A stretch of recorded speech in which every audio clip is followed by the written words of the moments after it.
They say some stories aren't meant to be told. Stories whispered by shadows. Written in blood and silence. In every city, beneath the noise and neon, there are deals older than time. Pacts sealed not with ink, but with life itself. And in this city, a love was born from that darkness. A love that defied law, death, and destiny. He was the lord of the night, ageless, cursed, the whisper before the storm. She was the heir of a crime empire, ruthless, mortal, and unknowingly bound to him by fate. Together they would rewrite the rules of both worlds. This is their story. A story of hunger and hope, of power and surrender. The story of Crimson Covenant. Before we begin, don't forget to like, share and subscribe for more stories like this one. Rain fell over the city like liquid glass, turning neon signs into rivers of color. Beneath a skyline pierced by steel and sin, the Moretti Gala glittered, a celebration of money, power and lies. The scent of expensive perfume and aged whiskey lingered in the air, masking the stench of corruption that ran through every deal made in that room. Evelyn Moretti stood near the balcony, her champagne untouched. She was 24, the heir to a crime empire she never asked to inherit. Her dress shimmered silver under the chandeliers, but her eyes, sharp, haunted, betrayed her fatigue. Everyone here was a predator dressed in silk, and tonight she was the bait. Her father, Marcus Moretti, had made sure of that. "Smile, Eve," he murmured through clenched teeth. "We have important guests tonight. One in particular." Evelyn's gaze swept over the crowd of politicians, mobsters, and oil magnates, none of them important enough to warrant her father's nervous tone. Until the doors opened. Hush fell. He entered like a shadow wearing a man's form. Lord Adrian Vale, a name whispered in old circles, rarely spoken aloud. Tall, impossibly elegant in black, with eyes like storm clouds over crimson dusk. His presence was magnetic, commanding. People seemed to step aside instinctively, though they didn't know why. To Eve, he looked both ancient and untouchable, like marble come alive. Their eyes met once across the ballroom, and she forgot how to breathe. He smiled just slightly. It wasn't kind. It was knowing. As if he'd seen her before, in another life, under another moon. When he finally approached, Marcus nearly bowed. "Lord Vale, an honor." "My daughter, Evelyn." Adrian took her hand lightly. His skin was cold, smooth as glass. The contact sent a tremor through her chest. "Miss Moretti," he said, voice deep and rich, the kind that could make secrets sound like promises. "Your father has spoken of you often." "I doubt that," she replied, masking nerves with defiance. A small, dangerous curve touched his lips. "You have your father's boldness, and none of his fear." She should have looked away. But his gaze pinned her there, as if he was reading every heartbeat. She felt something impossible, a pull magnetic and ancient. And when he released her hand, it felt like falling. Hours later, as the gala ended, Eve found herself outside on the balcony again. The city sprawled below in its cruel glory. "You shouldn't be alone," came his voice from the shadows. She turned sharply. Adrian stood a few feet away, no sound announcing his arrival. "You move quietly," she said. He smiled faintly. "Old habits." Eve tilted her head. "You don't look old." "I've been told I hide it well." Something about the way he said it made her shiver. The wind picked up, and the scent of rain mixed with something darker, like iron and smoke. "Why are you really here?" she asked. "My father doesn't deal with people unless there's something in it for him." Adrian stepped closer, his voice lowering. "Perhaps I came to see if the rumors were true, that the Moretti heir was a woman of fire, and not afraid of monsters." Her pulse skipped. "And what are you, Lord Vale?" "A monster." His eyes glowed faintly in the city light. "Sometimes." Silence hung between them, heavy and intimate. He looked at her as though he could taste her thoughts. She should have been terrified, but instead she felt alive for the first time in years. "Good night, Evelyn," he murmured finally, his breath brushing her ear as he passed by. Dream carefully. When he was gone, she found herself trembling. Not from fear, but from something far more dangerous. Later that night, in a mansion where the lights never dimmed, Adrian stood before a mirror that showed no reflection. "She's not ready," came a voice behind him. Lucian Drake, his lieutenant, pale and sharp as a dagger. "She's already part of this," Adrian replied quietly. "She just doesn't know it yet." Lucian's eyes narrowed. "You risk everything for a mortal. You know the covenant forbids." Adrian turned, and for a heartbeat, his power filled the room. Ancient, suffocating, beautiful. "Do not speak to me of rules, Lucian. I wrote them." But even as the words left him, he felt it. The hunger, the pull of something he thought long buried. Evelyn Moretti had awakened it. And that terrified him more than the wrath of any council. Days passed, but the memory of Lord Adrian Vale lingered in Evelyn's thoughts like the taste of forbidden wine. She tried to bury it beneath business meetings, whispered threats, and her father's unrelenting commands. Yet every time she closed her eyes, she saw him, the darkness in his gaze, the danger that felt almost like safety. Her life, though gilded, was a prison. Every smile at a negotiation table, every glass of champagne raised in false celebration, it all tasted hollow. The Moretti empire was built on secrets, and Evelyn had spent her entire life pretending not to see them. But lately, she had begun to notice new ones. People whispering names that vanished with the dawn. Men who never seemed to cast shadows. And her father, once unshakable, was suddenly afraid. One evening she followed him. Marcus Moretti met someone in a cathedral long abandoned, its stained glass cracked and bleeding color across the marble floor. Evelyn hid behind a column, holding her breath. That's when she saw him again. Adrian Vale. He stood before her father like a ghost carved from dusk, his presence commanding even in silence. 30 years, Marcus," Adrian said softly, his voice echoing through the hollow church. 30 years since our last exchange. The covenant demands payment. Her father's voice trembled. "You'll get your payment, Vale. Just give me more time." Adrian's gaze flickered, a predator's patience fraying. "Time is something you borrow, not buy. And I've been generous with you." Evelyn's heart pounded. The air between them felt heavy, alive. What debt could her father owe to this man who looked untouched by age? When Adrian turned, his eyes met hers across the dark cathedral, as though he'd known she was there all along. He didn't expose her. He only gave her a small, knowing smile before disappearing into the night like mist. The next day, Evelyn confronted her father. "I saw you with him," she said, slamming the office door behind her. "Who is he? What debt do you owe?" Marcus stiffened, lighting a cigar with shaking hands. "You shouldn't have been there. Answer me." He exhaled smoke, his voice weary. "There are old powers in this city, Evelyn. Older than any syndicate, older than our name. When the family was threatened decades ago, I made a pact. Protection in exchange for blood." Her stomach turned. "You sold people to him." "Not people," Marcus muttered. "Just a taste once a year. Kept us safe. Until now." She backed away, disgusted. "You're insane." "Am I?" he said quietly. "You've seen his eyes. You felt it, didn't you? He's not human." That night, Evelyn couldn't sleep. She kept replaying Adrian's words, his calm power, the way shadows seemed to bend toward him. Finally, she went looking for him.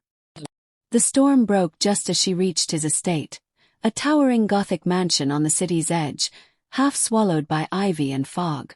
The iron gates opened on their own. Inside, candles flickered against ancient walls, and portraits watched her with painted eyes that felt alive. When she reached the grand hall, he was waiting. "You shouldn't be here," Adrian said, voice low, almost gentle. "Then why do the doors open for me?" she challenged. He smiled faintly. "Because this place recognizes hunger." "I know what you are," she said, though her voice trembled. "You made a deal with my father." "Yes," he replied.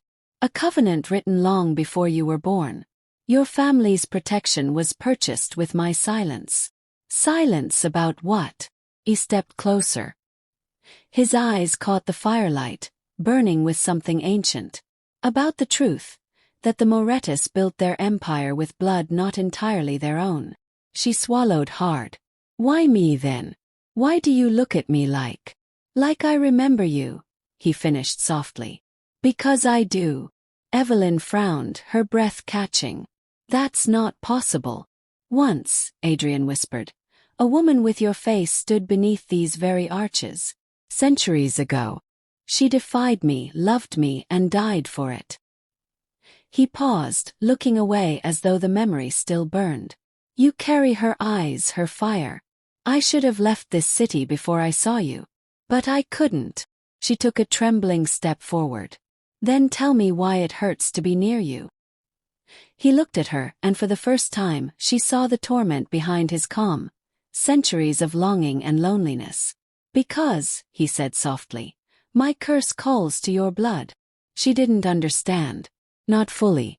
But something inside her, something older than reason, did. He turned away sharply. You should go. Before I forget every law I've sworn to keep. Her voice was barely a whisper. Then forget them. In a heartbeat, he was in front of her. His breath cool against her skin. His hand hovering near her throat but never touching. Every muscle in him trembled with restraint. Evelyn, he said, her name breaking in his throat. If I cross this line, there's no going back. Her pulse thundered. Then don't make me go back either. For a moment time stopped. Rain lashed against the stained windows. Thunder rolled through the bones of the house. And Adrian Vale, immortal and damned, pressed his forehead to hers. The world fell away. He didn't kiss her, didn't claim her.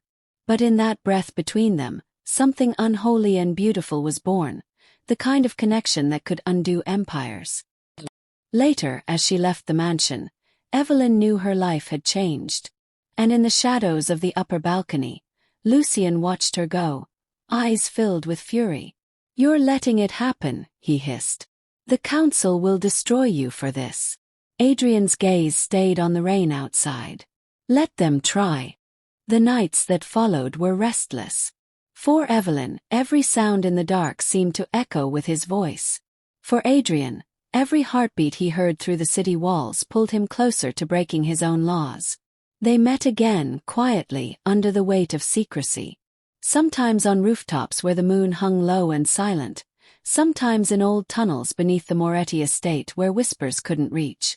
They talked about everything and nothing, about the world, about immortality, about what it meant to carry too many ghosts inside your skin. Evelyn saw the cracks in his calm, the way he hesitated before touching her, as though his hands remembered what destruction felt like. And she began to understand that love, for someone like Adrian Vale, was never a gift. It was a wound that never healed. But in the city above, trouble was stirring. A rival syndicate, the Caruso family, had begun attacking Moretti operations, bombing warehouses, murdering loyal men. And every strike seemed perfectly timed, as if someone on the inside was feeding them information. Marcus was furious. Find the traitor, he demanded of Evelyn. Before we lose everything. She nodded, though her thoughts were elsewhere, on the possibility that this traitor wasn't human at all. That night, when she went to warn Adrian, she found the mansion empty except for Lucian. He stood by the fireplace, the light painting sharp angles on his pale face. He's not here, Lucian said coolly. And he shouldn't be seeing you. I'm not here for your approval, Evelyn shot back. Lucian's smirk didn't reach his eyes. Do you think you're special? That he can love you without breaking? Her hands tightened. If you're jealous, that's your problem. He laughed softly. Jealous? No, little mortal. I'm terrified. Because when he breaks, he takes the rest of us with him. Before she could respond, a sudden crash shook the mansion. Gunfire outside, shouts. Lucian's head snapped toward the door. Your world, he hissed, is bleeding into ours. Evelyn ran toward the sound. Outside, black SUVs screeched through the rain, men firing automatic weapons. They weren't aiming for her. They were aiming for Adrian's people. And standing amid the chaos, calm as death, was Adrian himself.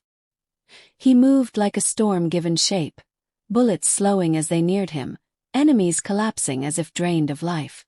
His eyes burned silver. For the first time, Evelyn saw him as he truly was. Ancient, terrifying, beautiful. When it was over, the ground was slick with rain and blood. Adrian turned to her slowly. "They came for you," he said. She shook her head. "No, they came for both of us." He studied her face, something shifting behind his eyes. "Then it's begun." Later, in the quiet aftermath, they stood alone in the ruins of the courtyard. She reached for him, and this time he didn't pull away. "You shouldn't have come," he murmured. "You think I could stay away after seeing that?" He laughed softly, the sound raw. "You don't know what you're falling into." She met his gaze. "Then show me." He hesitated only a moment before kissing her. Gentle at first, then desperate, like centuries of restraint had finally cracked. The world fell away. There was only breath and warmth and the sound of two hearts breaking together. When he finally pulled back, his voice was barely a whisper. "You've ruined me." "You were already ruined," she said, smiling faintly. "I just made it honest." But in the shadows beyond the mansion walls, Lucien watched them. His jealousy had curdled into something worse. He went to the council of elders that governed their kind, the hidden rulers who enforced the ancient laws. "She's corrupted him," Lucien told them. "He's feeding again. He's protecting immortal." The council's verdict was swift. Adrian Vale was to be stripped of power, and the human woman eliminated. Lucien hesitated just for a moment. Then he delivered their decree. Days later, Evelyn returned home to find her father waiting in her study, flanked by armed men. His eyes were red from drink and rage. "You betrayed us," Marcus said. "You led him here. You've ruined this family. Father, please." He slammed his fist against the desk. "Do you even know what he is? He's been using you. That thing has been feeding off our bloodline for generations." She flinched. "You made the pact, not me. And you broke it." Before she could answer, the doors burst open. Lucien entered, dressed in black, eyes gleaming with inhuman light. "Marcus Moretti," he said smoothly. "The council sends its regards." Then the room exploded in chaos. Lucien moved faster than bullets, his hand slashing through air and through flesh. Marcus fell before Evelyn could even scream. Her father's blood painted the marble red. Lucien turned toward her, voice like ice. "You were never meant to live, little heir." But before he could strike, a gust of darkness ripped through the room. Adrian appeared, his power shaking the walls, his eyes like fire. "Touch her," he growled, "and I'll tear the heavens down around you." Lucien smiled, blood on his lips. "Then do it. Break your last law." Adrian moved. The world blurred. The two immortals collided, ancient power and fury made flesh. Windows shattered, lightning tore the sky, and Evelyn stumbled back as shadows twisted into wings around them. When it was over, Lucien lay broken at Adrian's feet, whispering curses that faded into silence. Adrian stood over him, shaking, eyes glowing faintly red. "Forgive me," he murmured to the corpse of his oldest friend. Evelyn stepped closer, touching his face. "You saved me." He looked at her, haunted. "No, I doomed us both." Outside, sirens wailed. The police, the press, rival families, the world was closing in. They couldn't stay. Adrian took her hand. "If you come with me, you'll never see daylight again." Evelyn looked at the blood drying on the marble floor, at the life that had already crumbled to dust. "There's nothing left for me here," she said. "Only you." And for the first time in centuries, Adrian Vale let himself hope. The city slept uneasily that night. Rain washed the blood from the streets, but it couldn't cleanse the whispers of the massacre at the Moretti estate, of a shadowed figure seen carrying the heir into the storm. No one could find them. Not the police. Not the council. Not the frightened remnants of the Moretti Empire. Because Adrian Vale had taken Evelyn into the one place the living feared to go.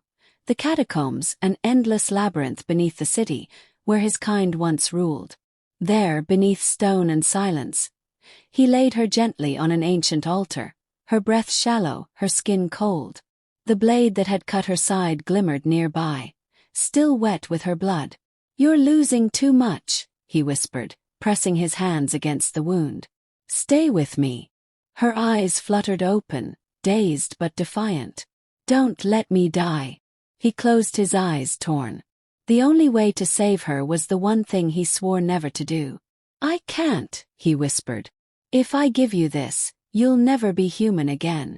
She reached for his hand, her voice faint. "Then I'll never leave you again." For a long moment he didn't move. His heart, long dead, long quiet, seemed to ache with the weight of her words. Then, with infinite care, he bent his head. When his fangs broke her skin, the world stopped. There was no pain, only heat, a pulse of ancient power surging through her veins, a connection deeper than blood. Her memories blurred into his. Centuries of hunger, beauty, loneliness. His curse became her inheritance. And when it was done, he lifted his head, trembling. Her eyes opened. No longer entirely human, but not lost either. The same fire burned in them, fierce and new. "Evelyn," he whispered, awe softening his voice. "You should hate me." She smiled faintly. "I never learned how." Days turned to weeks. The world above changed. The Moretti Empire crumbled, the Carusos vanished, and the Council of Elders scattered after Adrian hunted them through the dark one by one. Legends began to spread. Of a lord who ruled from the shadows, with a queen at his side, beautiful and merciless, her eyes red as rubies in moonlight. Together they rebuilt the city in their image. Where greed once ruled, now there was quiet order. Where cruelty festered, now there was fear and peace. The kind only monsters could enforce. In the cathedral where they first met, now restored to Gothic splendor, Evelyn stood at the balcony as the city lights glimmered below. "It's strange," she said softly. "Everything feels the same, but it's not." Adrian joined her, his hand brushing hers. "You see differently now." "I see too much," she said, smiling faintly. "The rot beneath the beauty. The lies in the light. That's what eternity does," he murmured. She turned to him, her expression gentle but unyielding. "Then promise me something. Anything. When the centuries change again, when the world forgets our names, don't let us become ghosts." He studied her for a long moment, then nodded. "Then we'll be legends instead." Their fingers intertwined. The city below pulsed like a living thing, the hum of neon and blood, of mortals who would never know the kind of love that burned forever. Later that night, as moonlight spilled across their chamber, Evelyn watched Adrian from the shadows. "You still dream," she whispered. He looked up, surprised. "I haven't dreamed in 500 years. "Yes, you do," she said. "When you look at me." He smiled, a rare, unguarded thing. "You were never supposed to exist, Evelyn Moretti. You were the one mistake the universe allowed me." She stepped closer, her voice a whisper of silk and steel. "Then maybe the universe was tired of watching you suffer." He reached out, fingers tracing the line of her jaw. "And if I lose control again, then I'll remind you who you are. And if I forget," her eyes glowed faintly in the dark, "then I'll love you until you remember." For the first time, Adrian believed her. Centuries would pass. Empires would rise and crumble. The name Moretti would fade from records, and the legend of Lord Vale would turn to myth, the immortal who loved a mortal woman enough to break every law of heaven and hell. But in the hidden heart of the city, where cathedrals touched the clouds and shadows never faded, they remained. Two silhouettes against eternity, bound by blood, ruled by love. And when the wind carried whispers of them through the streets, of soft growls and promises made in the dark, No one could tell whether they were warnings or prayers. "You made me a monster," she once told him. "No," he had whispered against her throat. "I made you mine." And so the city endured.